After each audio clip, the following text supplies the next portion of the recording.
नमस्ते सम्पूर्ण साथीभाइहरू, के तपाईँ घरमै बसेर अनलाइनबाट पैसा कमाउन चाहनुहुन्छ? यदि तपाईँले अनलाइनबाट पैसा कमाउन चाहनुहुन्छ, त्यो पनि घरमै बसी बसी भने यो भिडियो तपाईँहरूको लागि हो। र अनलाइनबाट घरमै बसी बसी पैसा कमाउनु माध्यम भनेको स्टक मार्केट हो। स्टक मार्केट भन्न साथ तपाईँलाई धेरै पैसा लगाउने वा धेरै पैसा गुमाउने डर लाग्न सक्ने हुन्छ। चिन्ता नगर्नुहोस्, किनकि तपाईँले 1 रुपैयाँ पनि घाटा हुने छैन।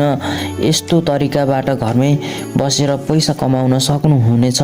त्यो माध्यम भनेको आइपिओ भर्नु हो। तपाईँले सजिलै घरमै बसेर आइपिओ भरेर पैसा कमाउन सक्नुहुनेछ। तपाईँलाई आइपिओ भर्नको लागि 1000 रुपैयाँ आवश्यकता हुन्छ र आइपिओ परिहाल्यो भने त्यो 1000 रुपैयाँ काटेर तपाईँलाई मुनाफा हुनेछ। यदि तपाईँलाई आइपिओ परेन भने तपाईँको ब्याङ्क अकाउन्टमा त्यो 1000 रुपैयाँ रिटर्न हुनेछ। र आजको यस भिडियोमा A to Z प्रोसेस सिकाउन जाँदैछु। तपाईँले कसरी आइपिओ भर्ने भनेर सिकाउन जाँदैछु। सुरुमा त तपाईँ ब्याङ्कमा जानुहोस् अनि ब्याङ्क अकाउन्ट, डिम्याट अकाउन्ट र मेरो सेयर अकाउन्ट बनाउनुहोस्।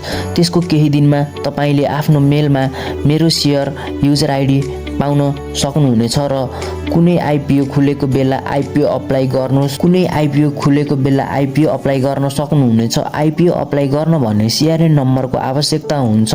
तपाईँले सजिलै ब्याङ्कमा भिजिट गरेर अथवा ब्याङ्कलाई फोन गरेर आफ्नो सिआरएन नम्बर भने लिन सक्नुहुनेछ। अहिले नेपालमा आइपिओ भरेर पर्ने सम्भावना कम नै छ। तपाईँले आइपिओ भर्न होस्, एउटा न एउटा आइपिओ त तपाईँलाई पर्न सक्छ। आइपिओ परिसकेपछि भने आफ्नो नजिकको ब्रोकर अफिस भिजिट गरेर टिएमएस अकाउन्ट बनाउनुहोस् अनि तपाईँलाई परेको आइपिओ सेयर प्राइस हाई भएपछि सेल गर्नुहोस्। यसरी तपाईँले सजिलै घरमै बसेर आफ्नो फोनबाट इन्कम गर्न सक्नुहुनेछ।